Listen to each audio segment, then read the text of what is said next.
হরিণের শিং উদ্ধারের ঘটনাকে কেন্দ্র করে চাঞ্চল্য ছড়িয়ে পড়ে এলাকায়। ঘটনাটি ঘটেছে পাহাড়পুর গ্রাম পঞ্চায়েতের জলপাইগুড়ির ডেঙ্গুয়াঝাড় গোমস্তপাড়া এলাকায়। ঘটনাস্থলে বৈকুণ্ঠ বন বিভাগের বোদাগঞ্জের বিটের বনকর্মীরা।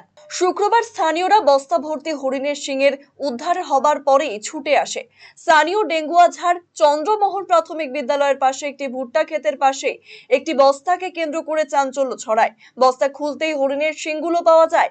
এরপরই খবর দেওয়া হয় কোতোয়ালি থানার পুলিশকে এবং জলপাইগুড়ি বন দপ্তরকে। স্থানীয়রাই ভুট্টা ক্ষেত থেকে হরিণের শিং ভর্তি বস্তা প্রাইমারি স্কুলের মাঠে নিয়ে আসে।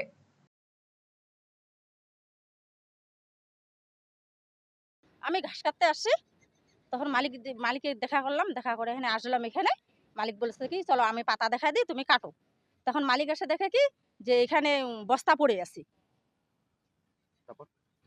তখন বস্তা পড়ে আছে, তখন মালিক ওই তো গোছ সে করে এখানে ওই যে ছেলেটাকে ডাক দিল, কছে এখানে আসো। এখানে আসার পরে আসলো, আসার পরে ভাই একটু দেখতো কি ওটা।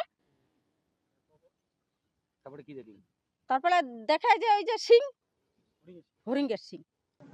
রায়গঞ্জবাসীদের জন্য সুখবর, যারা দীর্ঘদিন ধরে পেটের সমস্যায় ভুগছেন তাদের জন্য রায়গঞ্জ দিশারিতে আসছেন ব্যাঙ্গালোরের প্রখ্যাত গ্যাস্ট্রোএন্টারোলজিস্ট ডাক্তার ইরশাদ আলী এইচএমডি ডিএনপি।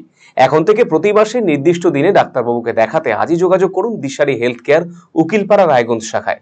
যোগাযোগ করুন 7477785509 এই নম্বরে এবং 7477785512 এই নম্বরে।